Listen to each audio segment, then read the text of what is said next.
Olá pessoal, nesse vídeo eu vou falar sobre o vestibular indígena da Unicamp.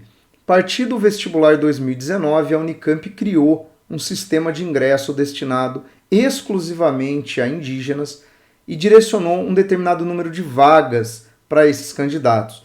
Então a prova que eu vou resolver aqui é uma prova que é aplicada fora do calendário do vestibular principal, né? Ela tem uma outra data de aplicação e tem um recorte, né, específico. São candidatos indígenas que passam por um processo de inscrição para esse vestibular. É uma prova com 50 testes, tá? Que segue o modelo da primeira fase Unicamp, então são questões com 4 alternativas, né?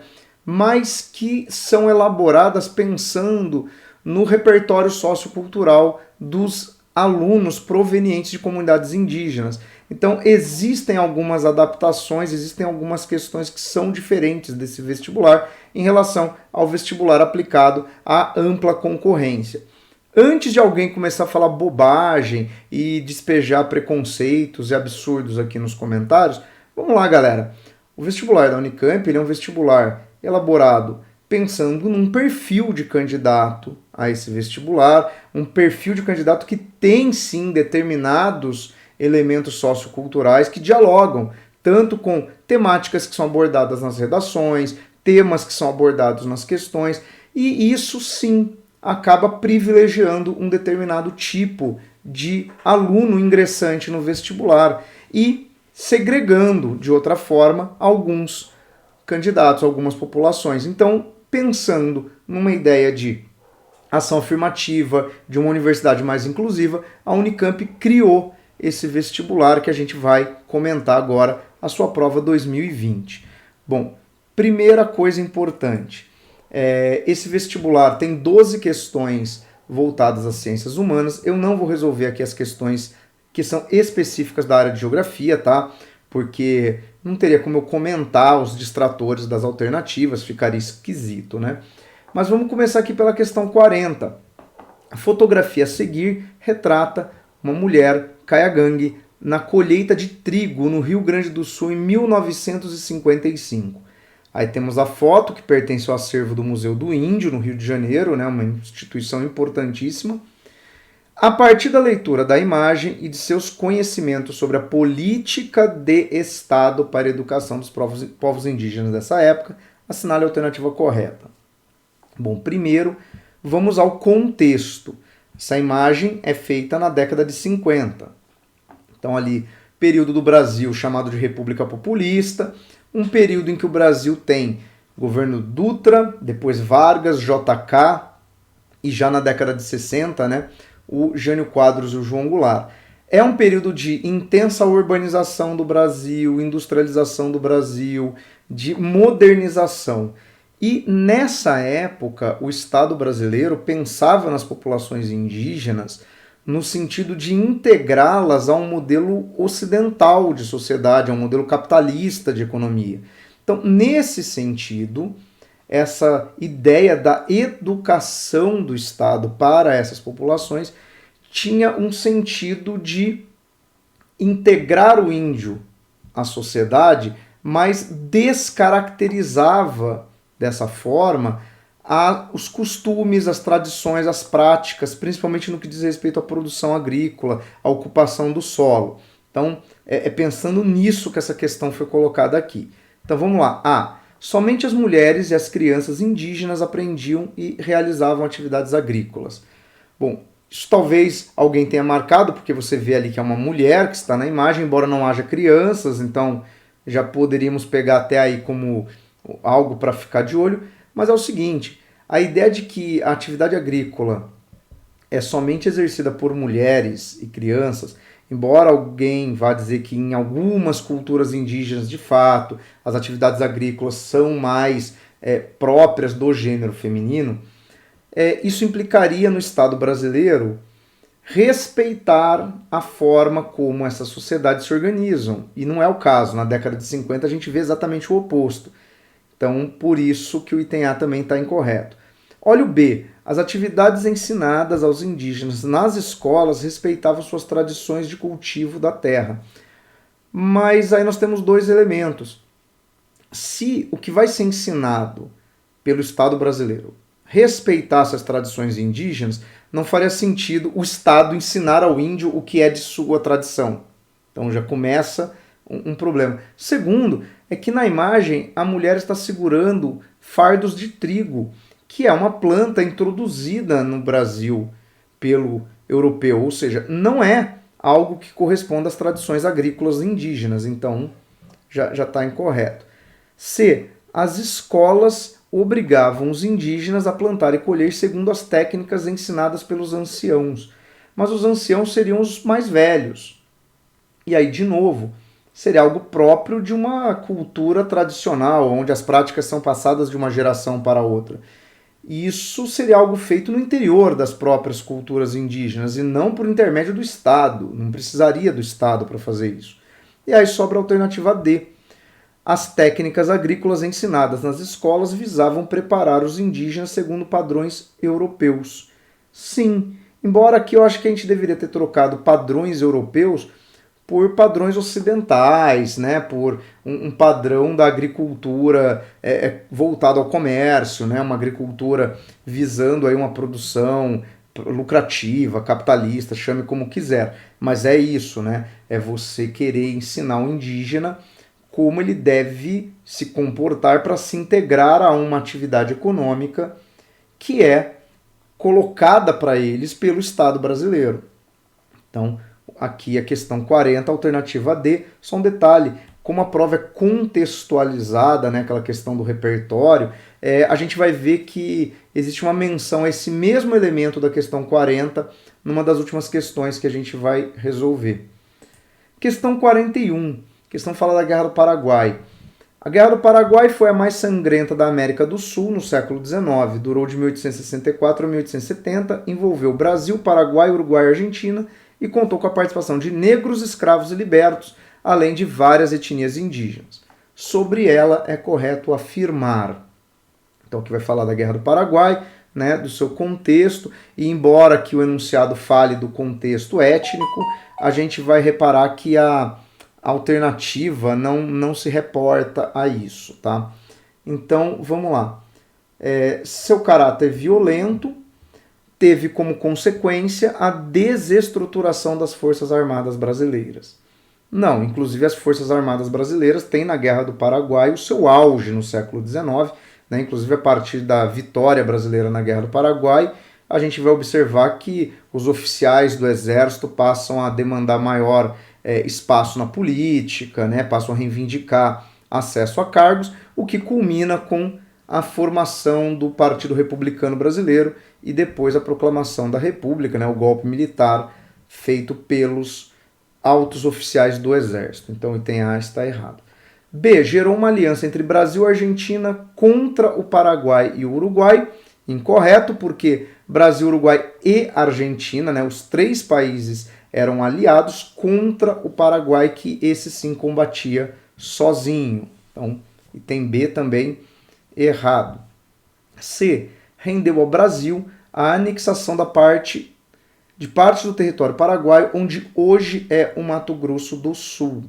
Sim, um detalhe de território brasileiro, né? A Guerra do Paraguai serviu também para definir as fronteiras entre o Paraguai, a Argentina e o Brasil. Então, com o término da guerra, o Paraguai perdeu parte do seu território, tá?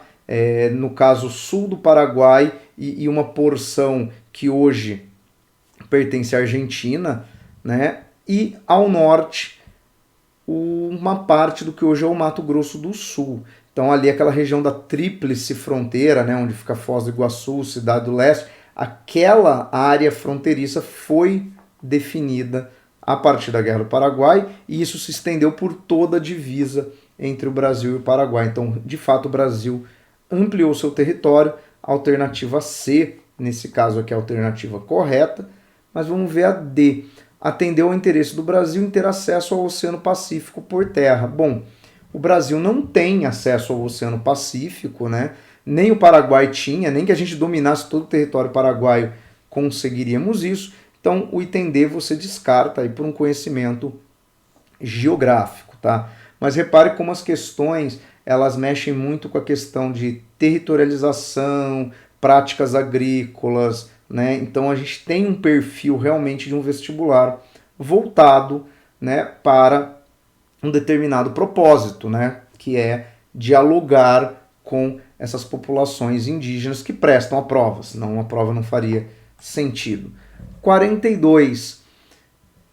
No ano de 1986, o fotógrafo Sebastião Salgado registrou imagens da exploração da mina de ouro de Serra Pelada, no Pará. Naquele momento, ela era a maior mina a céu aberto do mundo, tendo sido descrita como um formigueiro humano. E aí nós temos uma foto do Sebastião Salgado, né?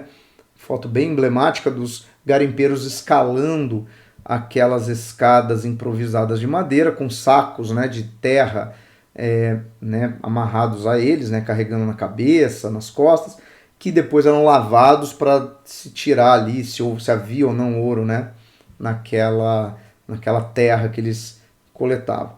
A atividade mineradora no Brasil contemporâneo está associada. Então, no Brasil contemporâneo, o Brasil atual, ou pelo menos ali do século XX, né, em diante. Então nós temos ali fortalecimento do Estado que proíbe a atividade exploratória de particulares mineradores. Não, porque se a gente for pensar, bom, primeiro, mineradoras, empresas mineradoras no Brasil, elas são autorizadas pelo Estado. Nós temos no século XX a criação da Vale do Rio Doce, né, que tinha o monopólio da mineração no Brasil, a princípio uma empresa estatal, depois privatizada. E particulares que, embora de fato, né, o garimpo, né, particular não seja algo que deveria ser permitido, pensando no monopólio exercido pela Vale do Rio Doce, foi permitido no caso do garimpo de Serra Pelada em plena ditadura militar. Então, quer dizer, você tem o Estado brasileiro permitindo a atividade das mineradoras e sendo conivente, em muitos casos, com a exploração particular. B. Desenvolvimento humano e social que a comercialização de minérios traz às populações locais. Pessoal, aqui no item B você tem que pensar, então, desenvolvimento humano e social, que essa atividade mineradora ela promove melhoria da qualidade de vida nos locais de garimpo, o que nós não observamos. Né? São condições precárias, isso aqui dá origem, por exemplo, a povoamentos em áreas completamente desprovidas de infraestrutura. Né? Se você for olhar ali a região onde havia o garimpo de Serra Pelada, hoje nós temos algumas cidades ali bastante desassistidas, né, de condições de vida, então não pode ser o B. C. Ciclo econômico de exploração de minérios iniciados na região norte no século XVI. Só que século XVI é período colonial. No período colonial nós temos mineração no Brasil, o ciclo do ouro, porém ele é concentrado na região de Minas Gerais, Goiás e Mato Grosso, não na região norte. Né? A exploração de minérios na região norte começou já no século XX. E aí sobra a D. Precariedade das condições de exploração que geram riscos aos trabalhadores e ao meio ambiente. Sim, aqui é visivelmente um risco de acidentes, né, o cara cair aí dessa estrutura. Nós temos que pensar também que essas atividades geram impactos, porque você contamina o solo e os rios com mercúrio, você tem a questão da erosão do solo, do desmatamento, ou seja, de novo aí uma questão que dialoga bastante com uma questão atual, né, de ameaça de terras indígenas por garimpo clandestino, né, da questão da ocupação do solo no Brasil, dos direitos de exploração dos minérios. Então, questão 42, alternativa D. 43, uma questão sobre patrimônio histórico e cultural. A arte Kuziwawa, desculpe os indígenas dessa etnia, eu não sei pronunciar a palavra. É um sistema de representação gráfica próprio dos indígenas Guajapi, no Amapá, que sintetiza seu modo particular de conceber o universo e agir sobre ele. A arte Kuziwawa expressa em desenhos, pinturas de corpos e objetos a partir de um repertório definido de padrões gráficos e suas variantes. Eles representam de uma forma sintética e abstrata partes do corpo ou da ornamentação de animais, como sucuris, jiboias, onças, jabutis, peixes, borboletas e objetos como limas de ferro e bordunas. Tais padrões gráficos, combinados de muitas maneiras diferentes, formam um acervo cultural dinâmico. E essa palavra aqui no final vai ser fundamental para entender essa questão. A inclusão da arte, inclusiva, né? Esse W talvez tenha um som de V, ou COSIWA, no livro de registro das formas de expressão do Instituto de Patrimônio Histórico e Artístico Nacional, IPAM, que tomba, né, o patrimônio, indica a patrimonialização de uma prática cultural extinta, mas ainda relevante na memória indígena. O problema aqui é esta palavra extinta, porque lá no final do texto eles falam que isso é um acervo cultural dinâmico, ou seja, ainda está em uso e, portanto, sujeito a modificações, sujeito a acrescentar coisas, a ter novos significados. Então, não pode ser o A, porque o que está descrito no texto é uma prática cultural vigente. Ela ainda existe, ela ainda é difundida, então ela faz parte de uma cultura viva e não de uma cultura extinta. Por isso que o item A está errado. B. Reconhecimento de uma tradição cultural indígena como patrimônio do país. Sim, o IPAM ele vai incorporar um elemento de uma cultura indígena ao conjunto dos patrimônios históricos e artísticos do Brasil. Então aqui o item B está bem de acordo com a proposta. C. Interpretação por parte de outros povos indígenas de uma expressão artística original. Mas vamos olhar o texto. O texto não fala de uma cultura indígena se apropriando de práticas culturais de outro grupo. Então, não pode ser. E o D, estabelecimento da arte corporal indígena como um acervo fixo e fechado. De novo, olha o texto, fala de um acervo cultural dinâmico e não fixo, não fechado, não sujeito a mudanças. Então, aqui é uma questão muito de interpretação do texto, né, desse detalhe de pegar ali no texto que essa cultura ainda é praticada e, portanto, tem sua dinâmica em aberto. Então, 43 era a alternativa B. Questão 44, que volta na temática da primeira questão, principalmente no que diz respeito aqui no segundo texto. Parece-me que nós não aprendemos com nossa própria história, pois somos capazes de repetir, como cacuete, as alianças espúrias entre escravos e a Casa Grande. As pessoas da senzala demoram a aprender a lição. Sempre que há um pequeno espaço de liberdade, se esquecem do quanto foram aviltadas, do quanto foram violentadas e voltam a estabelecer essa espécie de conluio com os interesses da oligarquia, do latifúndio, das velhas hierarquias coloniais que sempre marcaram nossa realidade como um fator de discriminação, segregação e exclusão. Isso é um texto do Ailton Krenak, tá? Então, a questão 44 são dois textos e ele vai pedir para você compará-los. Eu sou Álvaro Tucano, nasci numa aldeia no alto do Rio Negro, em 1953. Naquela época, não tinha esse negócio de se organizar os povos indígenas, porque os índios já estavam organizados ao seu modo. Mas, de uma maneira errada, eles ajudaram a difundir a economia e o avanço do Estado brasileiro. Então, aqui também um depoimento do Álvaro Tucano, uma liderança indígena. Então, vamos lá. O texto 2 aqui, ele dialoga muito com aquele modelo da agricultura capitalista colocada como modelo a ser seguido pelos povos indígenas. E o texto diz claramente isso, que esse modelo colaborou para difundir entre os indígenas um modelo econômico que era do interesse do Estado brasileiro e não dos povos indígenas.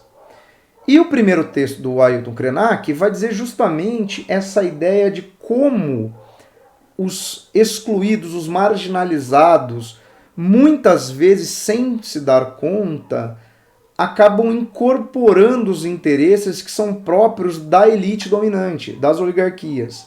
Então vamos olhar os dois textos. A. Mostram a resistência que povos indígenas e africanos sempre manifestaram contra a dominação colonial. Bom, primeiro ponto.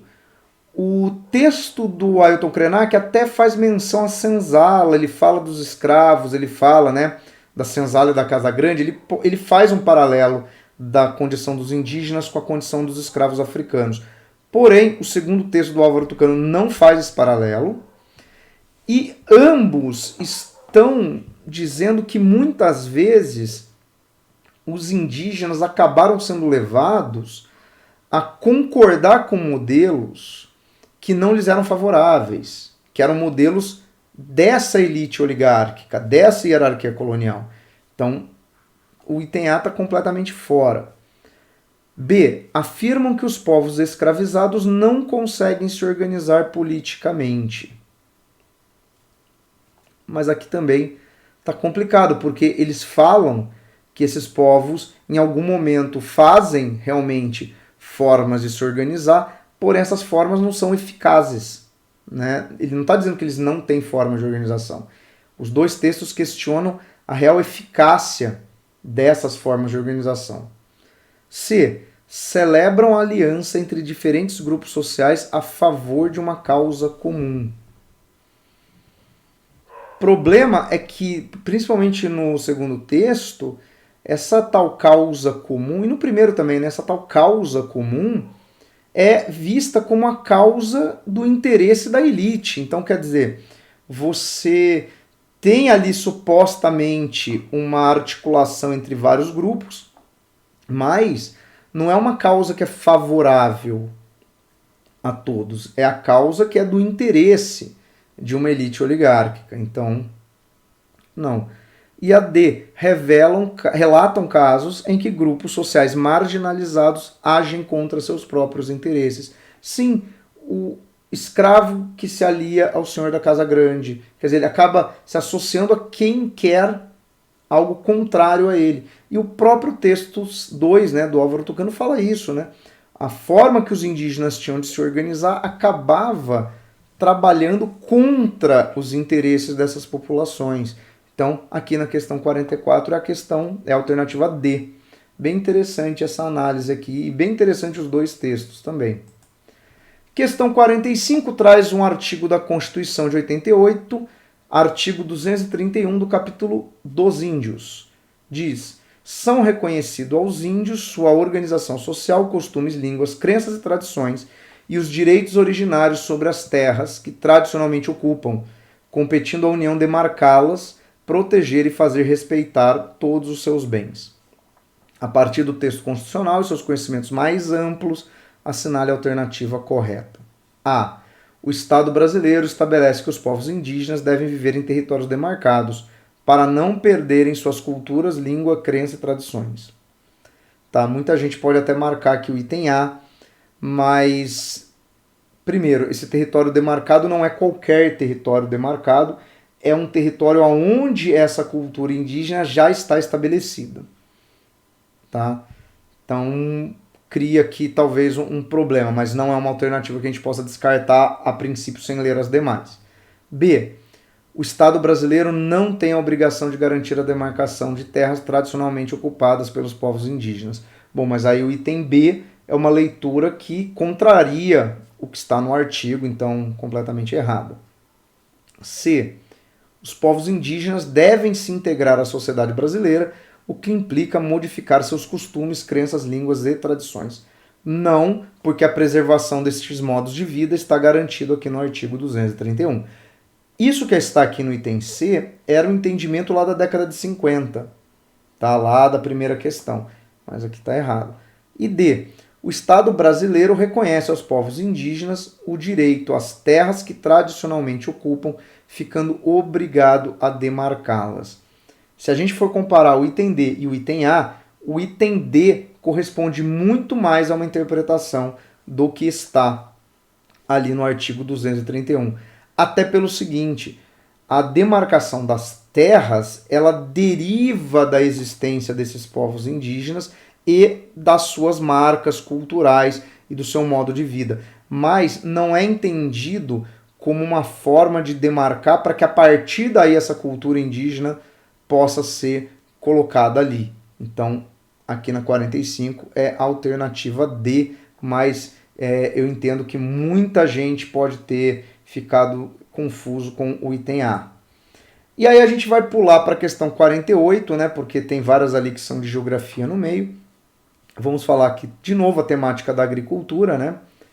A modernização da agricultura brasileira, ocorrida durante o século XX, especialmente a partir de 1960, permitiu a consolidação de um novo padrão de desenvolvimento da sociedade nacional, alicerçado nos setores urbanos e industriais.